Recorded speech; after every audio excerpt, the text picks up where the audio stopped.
Excellent. Looks like we're ready. All right, so let's do some really kind of confusing stuff. Lewis dot symbols and Lewis dot structures. And it's only really confusing because their names sound similar. So I've got a Lewis symbol, and that is for one atom. And a Lewis structure, this is one molecule. And so we'll need our definition for a molecule. This is atoms with covalent bonds.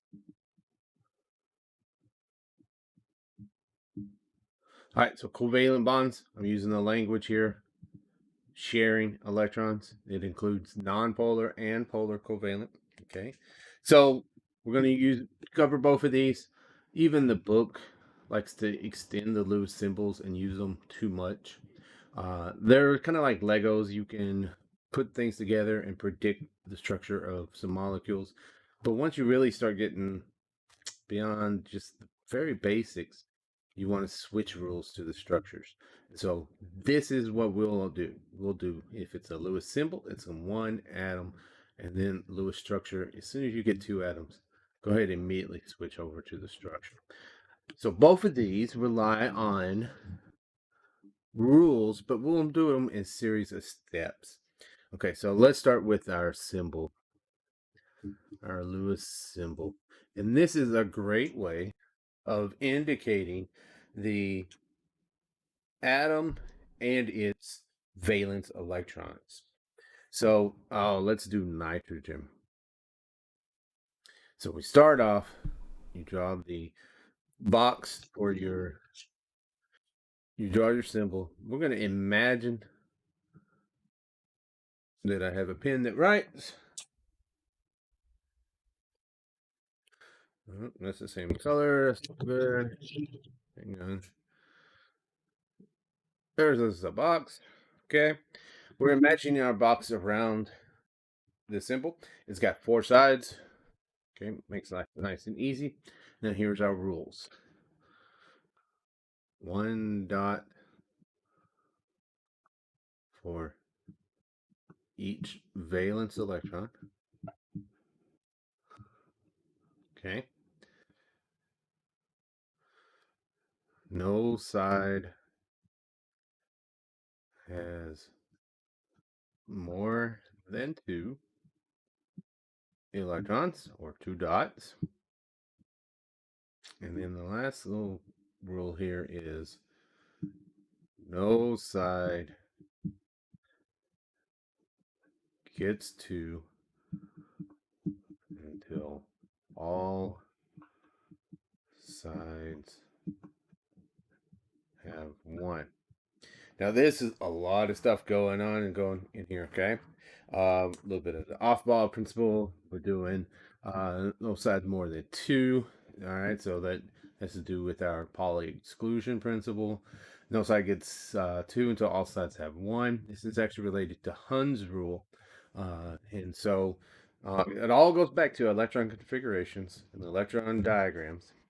But this set of rules, you'll notice, is missing a couple of things. It doesn't tell me which side to start on. It doesn't tell me which direction to go in. Doesn't matter. All right, so nitrogen, I'm going to look at that on our periodic table. So I'm going to come over, I'm going to find nitrogen. Here it is, nitrogen family. It's in 5A or group 15. Okay, it is, you'll notice it's in period 2. It's a non-metal. All right, now 5A tells me it has 5 valence electrons, or I can do 15, we're subtracting 10. We can just take this 5. Okay, so 5 valence electrons. That means 5 dots. Start up here. I'll go clockwise. Why not? Notice instead of putting one there, I put one over here. 2, 3, 4. Okay. Now this is a great use For the representative elements, we can do the octet rule. Remember the octet rule, everything's trying to get to 8, and 2 for helium. All right, everything's trying to get to 8 unless it's trying to get to helium. It's trying to get a full outside layer, or there's a secret way of getting to this. You can empty the outside layer. So this is my symbol. Now, what does it tell me?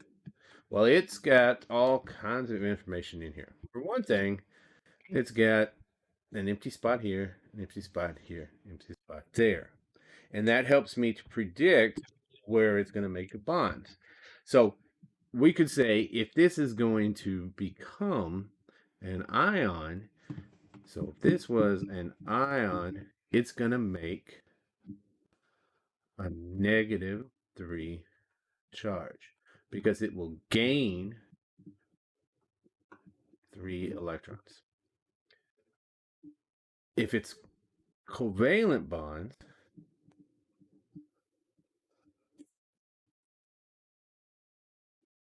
then this helps me to identify. So let's look at how we would do a covalent bond. So here's hydrogen. Now hydrogen's special case. It's only got one side on its box because it's only in that one S. I'm going to put that down here, right here like that. So it's even easier to see. Now, this hydrogen wants to get to 2 to be like helium. If these share, then this would be a covalent bond. And these electrons would both be around hydrogen and around nitrogen. So now I've got 1, 2, 3, 4, 5, 6 around the nitrogen, and I've got 2 around the hydrogen. It means hydrogen's happy. So if I add another hydrogen here and another hydrogen there, then I would get each of these happy, and I would have 8 around my nitrogen. And so we can predict that nitrogen makes 3 covalent bonds.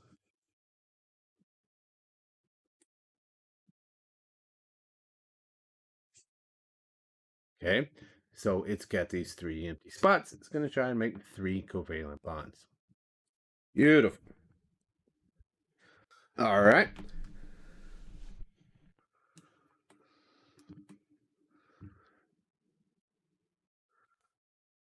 You'll notice, oof, wish I had different. Let's use this black one here.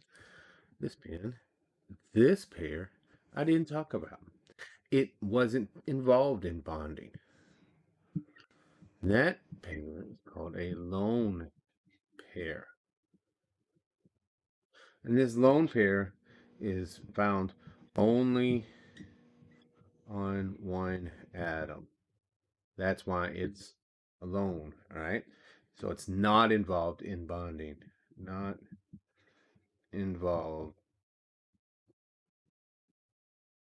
in these covalent bonds.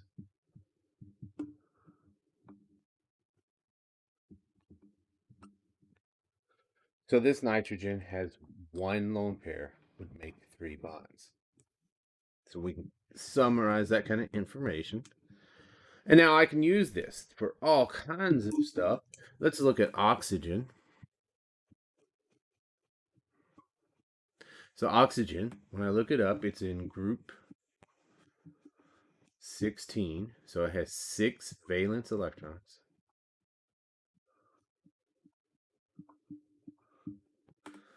All right, so I'm on oxygen. I'm imagining my box. We don't usually show it. Okay. 6 dots. Doesn't matter where I start. 1, 2, 3, 4. It didn't matter which way I went. No side gets 2 until all sides have 1. 3. Let's see. 1, 4, 5. Let's put 6 over here. So I'll make them a little bigger. They're easier to see. All right. We've got an empty one here, an empty one there. It's going to make a -2 charge if it was ionic, or it's going to make 2 bonds if it's covalent, and it has 2 lone pairs. 2 lone pairs. So we use this kind of stuff all the time. Let's pick on sodium. Sodium has, it's in group 1. It has 1 dot. Now, it could gain 7 to fill up the rest of its outside, or it could lose 1. And so we can predict it's going to lose 1 electron. That'll make it a +1 charge. And it'll do this rather than try and making a bunch of bonds, single bonds, because these just too much work. So it's going to be ionic. And remember group 1, we had our chemistry man cards, as I like to call them. Group 1, if it's with something, is always going to be a +1. And we can see that from the Lewis symbol. So summarizing some things we find about the Lewis symbol, I can say that nitrogen and things in his family, 3 bonds, and that's because it has 1 lone pair. Oxygen likes to make 2 bonds. Now this is with no charge, so we're not going to change the number of electrons. All we would do there is add dots, take away dots. All right, so 2 bonds, 2 lone pairs. Let's do fluorine. So I'm going to sketch it over here. It's a halogen. It's in group 17. So it has 1, 2, 3, 4, 5, 6, 7. It's missing 1 up there. So fluorine, it's got 1 bond, 1 lone pair. We saw a while ago, hydrogen's got 1 bond. Whoop, that was wrong. Fluorine has 3 lone pairs. There we go. Hydrogen has 1 bond, no lone pairs. 0 lone pairs. It can only hold 2 electrons. 1 bond's got 2 electrons. There we go. All right, so carbon, 1, 2, 3, 4, because it's in group 14, we can see carbon makes 4 bonds. Oh man, no lone pairs on it. So when I do these, this carries all the way through. If I teach organic chemistry or Fun Chem 2, I make my organic students just flat out memorize this. But it all comes from these Lewis symbols. All right, I can say nitrogen makes 3 bonds, oxygen makes 2 bonds, the halogens make 1 bond, hydrogen makes 1 bond, carbon makes 4 bonds. Okay, so and the way I always did that is I'd quiz them on it. So I'd say carbon, how many bonds does carbon make? 4. How many bonds does hydrogen make? 1. How many bonds does a halogen make? 1. How many bonds does nitrogen make? 3. How many bonds does oxygen make? 2. Oh man, not too bad. This stuff is pretty straightforward. And we can see that stuff like aluminum, it's got 1, 2, 3. And we could predict it's going to gain 5. And so aluminum is one of those we can also come up with like a man card. This is always a +3 when it's with something. Aluminum likes to be ionic. All right, so it likes to be a +3. All right, so that's our easy stuff for our Lewis symbols. They're not very difficult. Where we run into difficulty is when we start looking at some of the questions in the book where they try to make us put things together. So instead, let's go to Lewis structures. And I'm going to work an example here. Oh, let's do CO2. And I've got my rules over to the side here. So let me show you these rules a little bit. And these are my steps. Now what I do,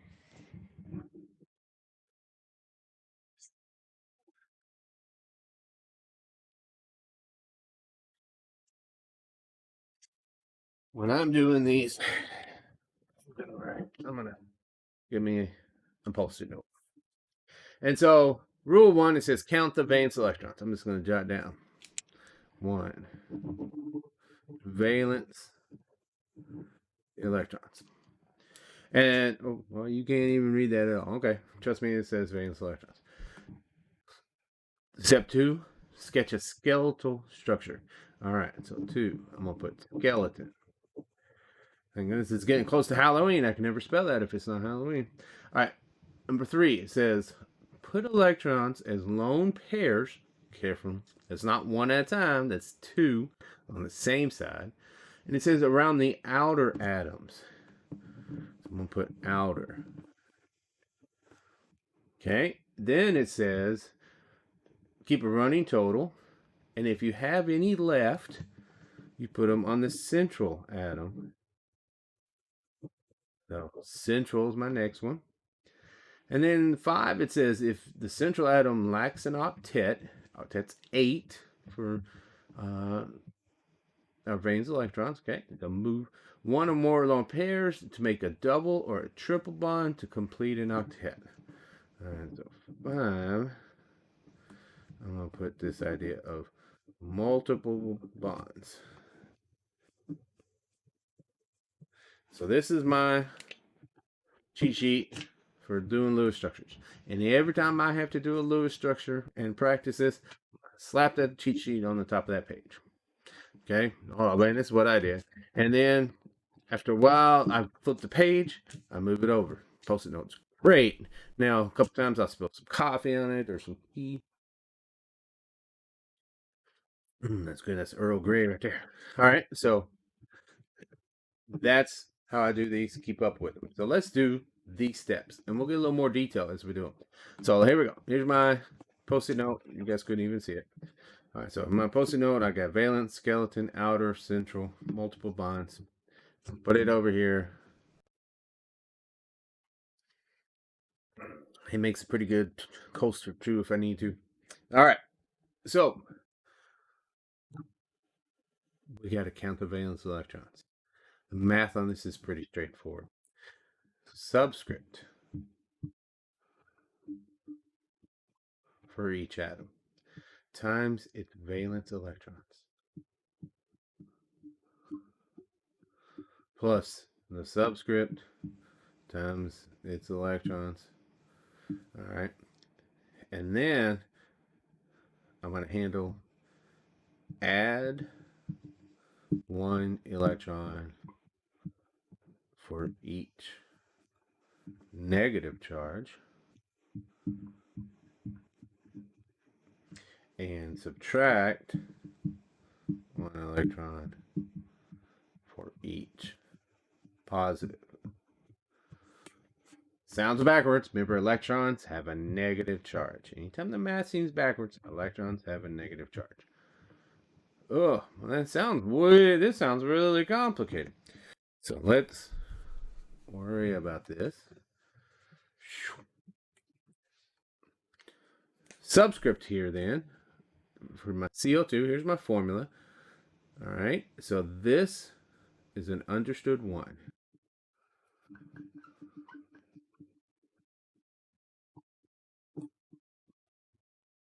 Okay.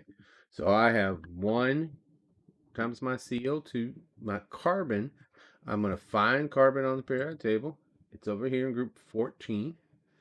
All right. It has 4 valence electrons. Not 6. The 6 is how many total how many protons and how many total electrons it would have.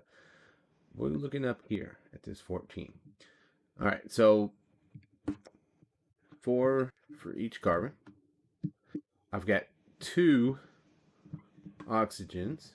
It's in group 16. So here's my oxygen, group 16. It's got 6 valence electrons. So I'm going to put my 6.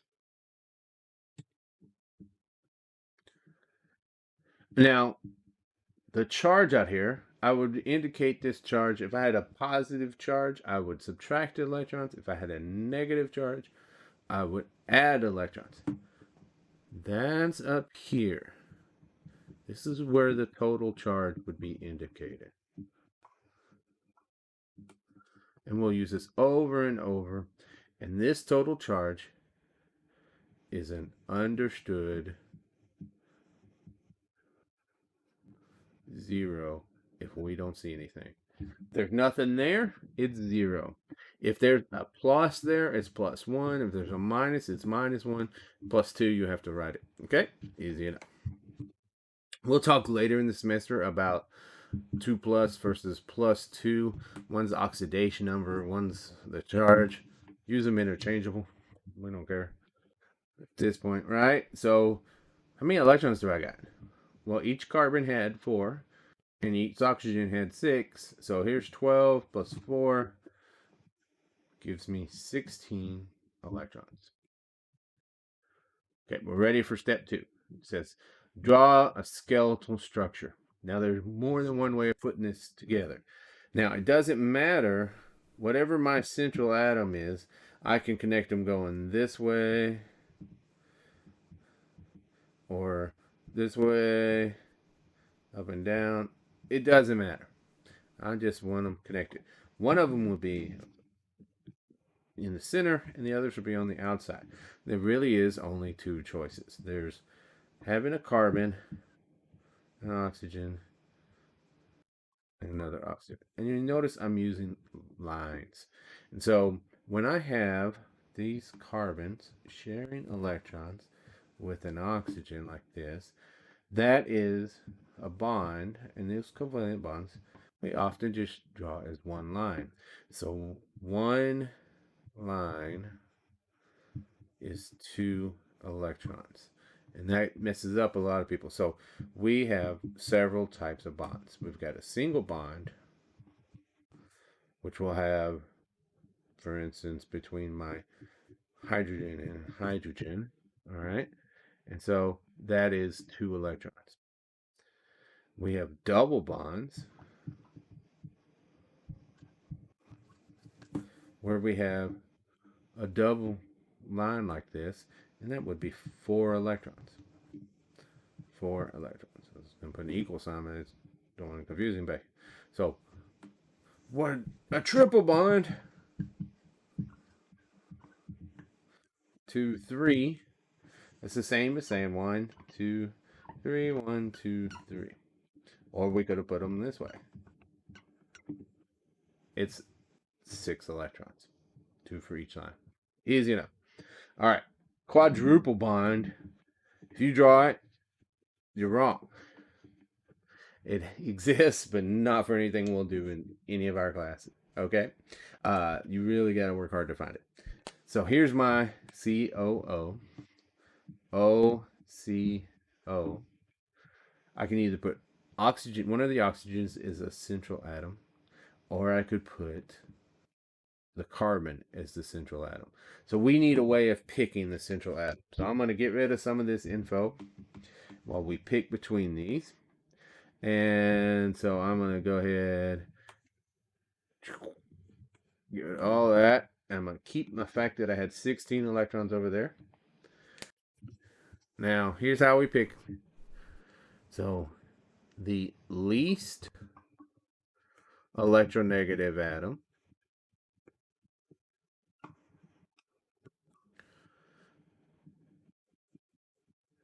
will be central. In other words, furthest, the least will be the furthest from fluorine. Fluorine's our most electronegative. All right. But there's a couple of caveats.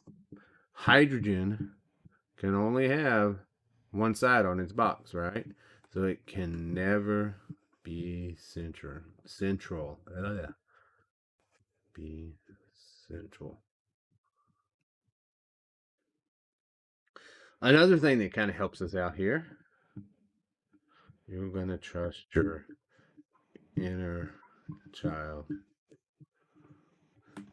Because if I give kids a blue box,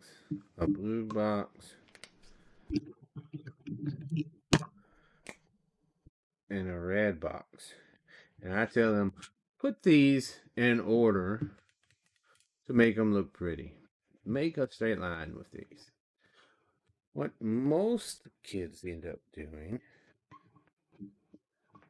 is put that red box, since we have left of those, in the middle. And the reason they do that is because this has a sense of symmetry. Just like if I drew these, I drew them in a straight line. I could have very easily drawn them at 90 degrees. All right. And so there was no reason why they had to be in a straight line. It's just what we tend to do. And so this same idea leads most kids to want to put, if I've got two oxygens, I'm going to put the carbon in the middle. That inner child in you is usually right. Now we can double check this. We can come over here to my periodic table and I can look at carbon and I can look at oxygen and I can see that oxygen is closer to fluorine. It's more electronegative. That means carbon will be my central atom if carbon and oxygen are there. Even if you only have two, it's good to go ahead and decide which one would be my central atom. So if I was doing one carbon and one oxygen, then carbon would still be my central atom. Okay. So this idea of doing the skeletal structure, least electronegative in the center. In other words, we've decided we're going with this O carbon oxygen. We still have 16 electrons. I'm going to keep that note over there. Now I'm going to draw my carbon in the middle, my oxygen, and oxygen. When you draw your skeleton, everything has to be connected with a single bond to the central atom. Okay, so this is, if there's a weird kind of structure, we'll give you the skeleton. But I've connected everything. Now you'll notice I used two lines. There's two lines. 1, 2. That's 4 electrons. So I'm going to subtract that out. I've got 12 electrons left. I'm going to look over here on my little cheat sheet, and it says outer atoms, and I'm going to add them as lone pairs. So when I come up here, it doesn't matter which oxygen I start on, I'm going to add them as lone pairs. In other words, they come together as pairs, 2 dots on the same side. It's not like Lewis symbols where we went around each side before any side got 2. Now we do 2 at a time. So I've added 2, another 2, and I'm going to go ahead and add another 2. Now, keep in mind, I'm visualizing in my head a box around my oxygen. Okay, it's tough to see. You know, go away, box. All right, so I've got my oxygen. I've just added 2, 4, 6 electrons. I've got 6 left. I come over here to this oxygen. I'm going to fill it up.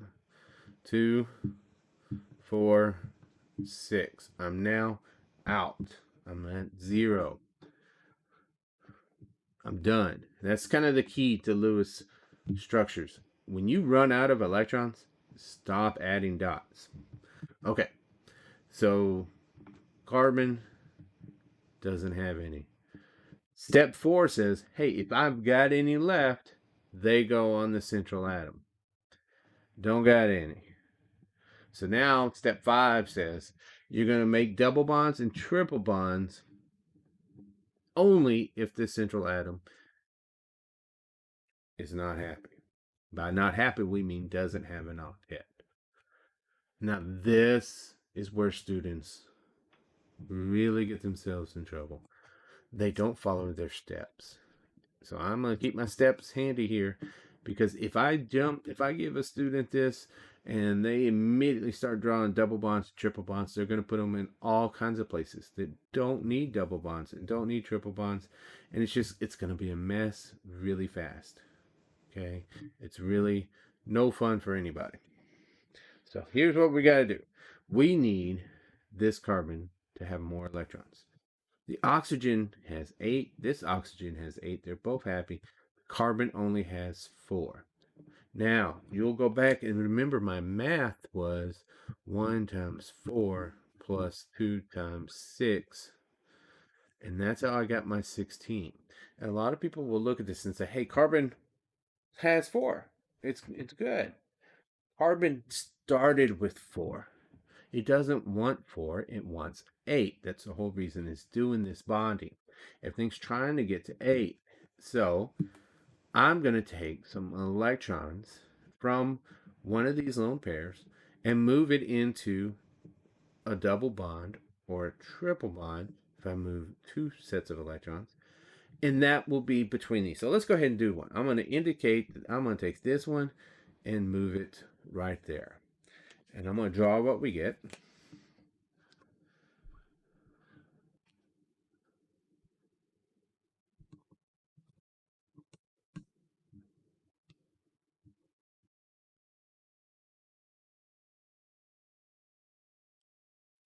So now I have this carbon has 1, 2, 3 lines to it. In other words, it's got 6 electrons. This extra pair here is still on this oxygen. So you'll notice whichever oxygen I took the lone pair from has to have the double bond. So if I put the double bond over here, I'd have 10, and 10 electrons can't fit around the outside of an oxygen. So now I've got to look at this and ask myself, hey, is this carbon happy? Well, it's got 6. It's happier than it was, but it wants 8. So now I have a choice. I can bring some more in, or I can bring some in from the other side. So let's go ahead and do that. And I'll bring them in here. Okay. We'll talk later about... I chose that one. I could have chosen any one of these pairs. But I had choices on this last step. So this step 5 choices, as long as they're valid, you might get a different answer. And we'll refer to this later as resonance. And it plays an important role. It increases stability. CO2 is very stable because we have these choices. We could have made a triple bond over here, or a triple bond over here. We could have moved everything on this side. But I need this carbon to have 8, and each oxygen should have 8. So let's do another one, a little simpler, not as involved. Let's do carbon tetrachloride. I like that one. CCl4. Okay. So this is a good one. I've got 1 carbon. Carbon's in group 14. So it has 4 valence electrons. I've got 4 chlorines. Chlorine is a halogen. It's in group 17. It's got 7 valence electrons. There's no total charge here, and so I'm just going to add these up. Let's see, 4 times 8 would be 32. There we go. Now this one, I've got to decide. The little kid in me says, hey, I'm going to put carbon in the middle. I'm going to double check that though. So I'm going to click over here, and here's carbon, here's chlorine. Chlorine's more electronegative, is closer to fluorine. And so carbon then will be my central atom. So when I'm doing going through my list, we've just done the valence electrons and we're ready for this skeleton. So I'm going to put carbon in the middle. That's about it for this pen. All right. Carbon in the middle, a chlorine on either side of my box. I'm going to connect them. Now, we should have 32. I just used 4, but here's what I'm going to do. I'm going to think ahead on this. And we're imagining these boxes. And if I fill up each box with 2 dots, that would be 8. Or if I had a line that's the same as 2 dots, that would be 8. Right? Or 2 lines, right? So I'm going to learn to count by 8. And I have 4 chlorines. So in step 3, I want to fill the outside chlorines. So I know that 32 divided by 8 would be 4. So I can fill up all of my chlorines. Each one gets 6 dots in a line.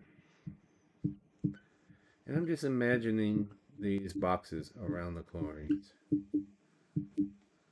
So each chlorine now has 2, 4, 6, 8 electrons. Now I've used all 32 electrons. Okay, so instead of subtracting them all, I can count these pretty fast. Here's 8, 16, 24, 32. Now, step 4 says if there's any extra, put them on the carbon. There's not any extra. So then step 5 says, hey, if the carbon's not happy, make double bonds or triple bonds, whatever we need, by moving these electrons from the outside to being shared with the inside. 1, 2, 3, 4 bonds. That's 8 electrons. Carbon's happy. Each of the chlorines happy. The carbon's happy. This is done. We don't need double bonds. That's why you save the double bonds until the very end. You only use them if you have to. Only use them if you have to. All right, so let's try another one here. Let's try NH3. This will be one we learn the name of. This is ammonia. So nitrogen is group 15. So I've got one of those. 5 electrons there. Hydrogen has 1 electron. There's no total charge. So I have 8 electrons. Nitrogen in the middle because hydrogen can't be. Now I can put this hydrogen up top. I could do that one. I just need 3 of my 4 boxes around my nitrogen to have those. Now I've just used 2, 4, 6 electrons. We've got 2 left. Now, the step 3 says put them on the outside. Remember, hydrogen already has 2 here. So it's already happy. Hydrogen can only hold 2 electrons. Don't add more to those outside. It's done. Step 4 then says you have any extras, they go on the central atom as a lone pair. So here we go. I added them on the central atom. I now have 2, 4, 6, 8 around the nitrogen, and each hydrogen has 2. Everything's happy. I don't need any double bonds or anything else. This one's good. All right. Now let's try something a little more complicated. So that was ammonia. This is ammonium. NH4, and it's got a positive charge. So this one, I've got 1 times 5 plus 4 times 1 minus 1 because of that positive charge. So now I have 8 electrons. 9 minus 1 is 8 electrons. Nitrogen in the middle, a hydrogen on each side of my box. Make that a little prettier. There we go. Okay. 2, 4, 6, 8. I've used all my electrons. Don't need any more on any of the hydrogens. The nitrogen doesn't anymore. It's got 8. So it's happy. Now this whole thing has a plus one charge. And so when I come over here, I should put a +1 charge. Or just a plus. Okay. Now, a chemist is not going to usually draw these brackets like this. What we do is we draw this top right corner and use that to indicate that the whole thing is in brackets. And so don't stop me and say in class, Dr. J, what is this 7 plus? Well, that's telling me this whole thing's in brackets. All right, it's telling me the whole thing's in brackets with a positive charge. So there's ammonium and ammonia. Lone pair, no lone pair. All right, that'll come back and be important to us later. Another question we might ask out of this, instead of me having you draw this, I might say something like, what type of bond is between, oh, well, let's do carbon and nitrogen.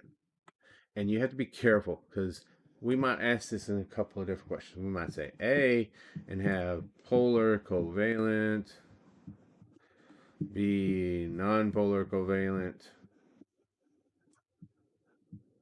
and C ionic, and some stupid answer for D. And these are going to look at their difference in their electronegativity. We did that in the previous video where we are going to see carbon and nitrogen are touching, and so that'd be nonpolar covalent. All right, the boxes are actually touching. But if we change these answers, a lot of times we'll say is found in, so it's nice and general. And now I put single, double, and triple. Maybe I'll put quadruple just to make life really fun because we're not going to see it, right? So single, double, triple in carbon, nitrogen, and I'm going to put just CN. So I'll put found in CN. So, okay, single, double, triple. How do we do this? This is a Lewis structure problem. So this is CN. Oh, we'll make it CN negative. Just really fun, man. Why not? CN negative. So CN negative, let's make our math here. 1 times carbon has 4, plus 1 times nitrogen has 5. I've got negative charge. They added that so that we have to add 1. So how many electrons do I got here?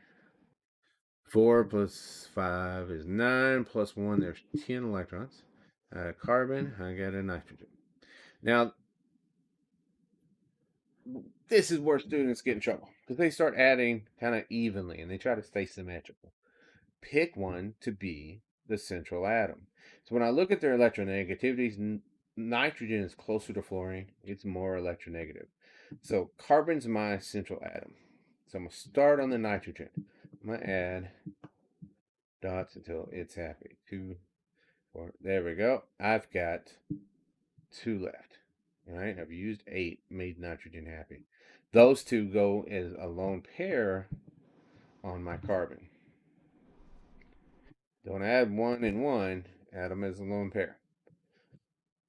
That's step 4. Step 5, we ask ourselves, are things happy? Nitrogen's happy. Carbon, not happy. It's got 4, it wants 8. So I'm going to take this bottom pair off of here and put it there. Now I'm going to show you that many students want to do this. And they try to take this lone pair and move it in. If they did that, first off, nitrogen can't hold that many electrons. So they've got 10 electrons on nitrogen. Doesn't fit. It's only got the 2s and the 2p's. Doesn't fit. Carbon, though, still only has 4. We didn't improve its situation. It already had those 2. The whole idea is to get more electron density around the carbon. So now I have 2, 4, 6. Still not happy. I'm going to take this pair over here and make a triple bond. So now nitrogen has 2, 4, 6, 8. So it's got 8 around it, 6 of which are being shared with the carbon. And carbon has 2, 4, 6, 8. And so this is happy. And the whole thing has a negative charge. The whole thing has a negative charge. Ooh, man. So what kind of bond is found in this? A triple bond. Ah, man, let's do another one. Let's do an easier one then. Let's do N2. So 2 times nitrogen is 5. There's 10 again. Now this one, how do I tell which one's central? It doesn't matter. Pick one. Fill it up. 8 and 10. Lone pair goes away. Uh-oh, lone pair goes away. What kind of bond is it? A triple bond. Nitrogen, nitrogen, triple bond. That's what's found when N2 gas. That is one of the more stable bonds in all of nature. That's the reason why we get all this N2 gas in our environment, in our air, because once we make it, not much is going to get rid of it. Okay, it's pretty tough to get it back into. That's why we add fertilizer. We got to add more nitrogen because when it comes out into gas, oh man, a lot of energy is released when you form that bond. That was all the early explosives relied on that bond. If you make nitrogen triple bond, that is really really helpful in terms of releasing the energy. Let's see what else we got. Let's do. Oh, let's do a nice easy one like oxygen gas. So oxygen gas, 2 times 6, that's 12 electrons. Oxygen, oxygen. Fill this one up. There's 8. Then I do my central. Notice it didn't matter which one. Central. Okay. There's 10. I need another one. There's 12. This one has 8. This one has 6. We'll take these out. Make a double bond. It's got a double bond. That easy. This stuff is not meant to be hard. Oh, man. So let's make it hard. Let's make life more difficult then. Let's make it more difficult. You're going to say, no, Dr. J, don't make it difficult. So let's do no.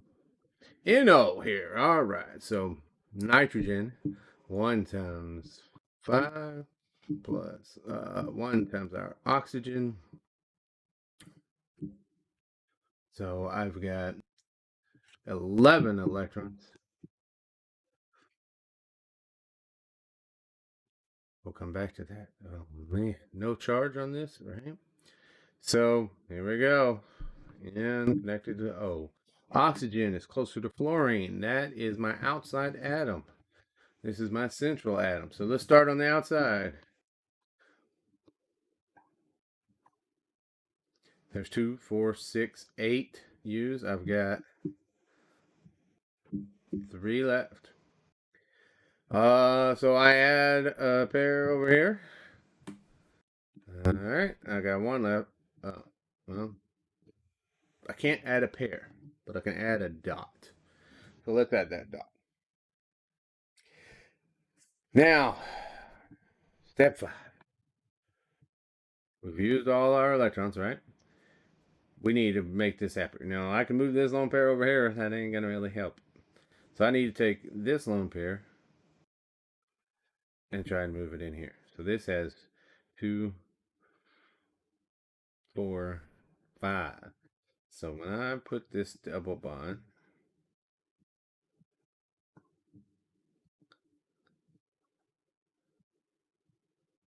oxygen still has 8.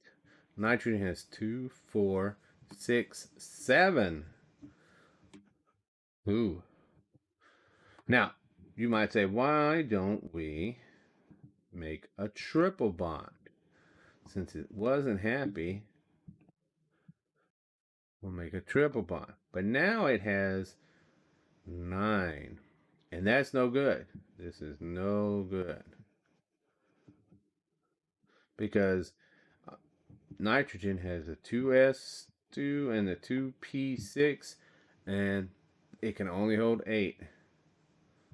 So they can't hold 9. So this is no good. And this is the closest we can get. Is this nitrogen happy? No, not at all. Man, this place where we have 1 dot by itself is a free radical. A free radical. Man, those things are crazy reactive. If we could lose this dot, I could make this triple bond and have 8. If I gained another electron, I'd have a lone pair here and a lone pair here. This would have 8. Nitrogen would be happy. If I connected this to something else, even to another NO, and made a covalent bond here, then nitrogen would have 8. So this will react with whatever it hits. It will gain an electron, it'll lose an electron, it'll share that electron. That free radical is going to do all kinds of stuff. Really bad in our body. Man, you you probably heard of it. When you or watch your TV and they try to sell you and they say, "Hey, you should buy this anti-aging cream. It stops free radicals." Man, that's what they're talking about. So, how do we know we were in trouble on that one? We knew we were in trouble, and I noticed it as soon as I saw that we had an odd number of electrons. And so that is our first exception to the octet rule. We get an odd number of electrons, we're just out of luck. So my advice is when you get an odd number of electrons, first thing you do is double check your math. Maybe you missed a charge. All right. Something's wrong. But you're more likely to see it on a test than you are to see it in life. But they do happen. And it can cause all kinds of havoc. All right. The second one is we're going to worry about is when we deal with stuff like, let's do boron. Let's do BH3. And so this one needs to have 6 electrons. 1 times 3 plus 3 times 1. And it looks like this. And you might say, hey, that boron is not happy. But it turns out it is. Boron can hold 8, but it really only wants 6. And so we use boron for a lot of cleaning things because it likes to have 6, prefers to have 6, but it'll hold 8, which means if I put it with water, it can grab onto water and then it can come back and let go of that since it's not really easily bound. It helps to grab grease, will stick onto it a lot. So this is our second exception to the octet rule, and we call this an incomplete octet when we're not getting to 8. All right. So boron and aluminum, they like 6. So aluminum, we said, is usually going to be a +3, but if we make it do covalent, it only wants to have 6. It could be worse. Beryllium likes 4. So beryllium, we say, likes to be a +2, or is always going to be a +2. Treat it as a +2, but if we force it to be covalent, we decide it's going to be covalent, it's really going to be wonky. Those are memorization. Just got to memorize. Those are the exceptions. Okay? So we have those, we can have an incomplete octet. Ready? Get your Advil out. Here we go. This third one. Oh, let's do this one. PF5. 1 times 5 plus 5 times 7. That would be 40 electrons. Now the skeleton is the hard part. The skeleton on this one is the hard part. So you say, Jay, I'm not sure how I want to draw this. Well, here's how we're going to draw it. I'm going to put a fluorine and a fluorine and a fluorine, a fluorine, and a fluorine. Oh, look, I've got 5 fluorines. If I fill up each one with 8, that would be 40. So I'm going to go ahead, dot. I'm imagining my boxes. 4 sides to each box. These boxes. Don't do this. Don't do that. This has already got these. Don't be putting 2 there. They go over here. All right.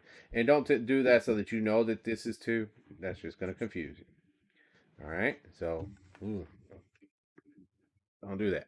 You'll notice when I do this, I'm imagining a box around my fluorine, and I'm keeping one side's already full with this. So, my fluorine has, each fluorine has 8. They're happy. There's none left to go in the phosphorus. The phosphorus has 10. It's happy. What? Oh yeah, yeah, you're right. When I did nitrogen, I said I can't put 9. We tried to put an extra one. I said there's no place to put it because it only has the 2s and the 2p's. Well, phosphorus is sneaky though. It has the 3s, it has the 3p's, and sitting out there empty, it has the 3d's. So this is called an expanded octet.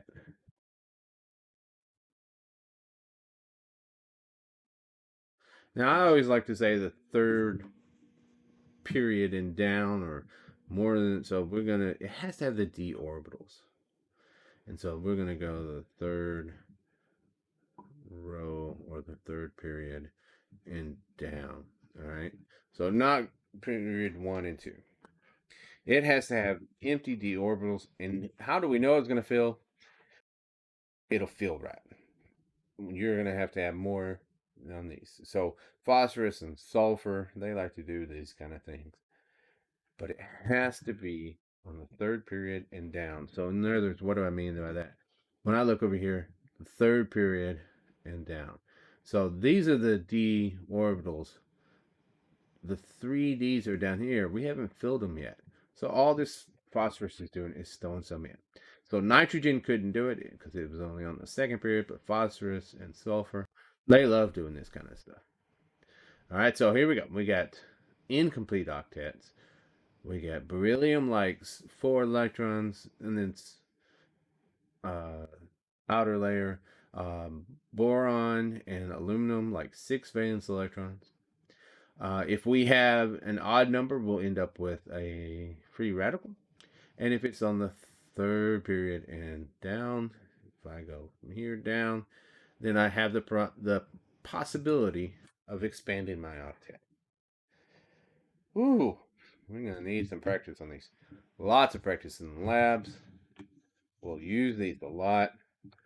The idea of a Lewis structure, very important. You can predict all kinds of things with it, but you have to practice it. It really does take practice. Follow the steps. So, what's on my sheet again? 1, valence electrons. 2, skeleton. 3, the outer atoms. 4, the central atom. How do you tell which one's going to be central again? Least electronegative, not hydrogen. The 5, fifth row, you can't even see it. Multiple bonds. And the key to it is only if we need to. Only if we need to. After you've exhausted the other priorities. People, when they do this and they jump down here and they start making double bonds and triple bonds, they tell me all kinds of crap has triple bonds. They'll tell me that I too has a triple bond. Even though when I draw this, iodine has 14 valence electrons. 2, 4, 6, 8, 10, 12, 14. 8 and 8 on this. Guess what? It's happy. Both of the iodines are happy. It's a single bond. Don't make double bonds unless we have to. Just because you see a lone pair doesn't mean it has to be a double bond. All right. Whew. I need a break after this. Ah, man, I tell you, those expanded octets, they cause lots of headaches. Everybody has been there. Everybody understands. It takes practice. It takes a little bit of memorization. Like I say, this is a skill. You make this list out. You put it on here. You don't have to memorize these steps. All right? You're going to use them. You follow this. After a while, you'll remember what this little piece of paper looks like. Okay? I remember mine. It had my original from when I did work. It had this corner was kind of folded down, so I didn't quite stick right on that corner. I spilled coffee on about this bottom third here. All right, so it was kind of brownish looking. But every time I moved it, it stuck in my head. I could almost feel it when I was on the test. I was thinking through these steps. I could picture this in my head. I could say I can smell it, but you know, after a while, spill coffee on everything, right? So, we'll catch you on the next one.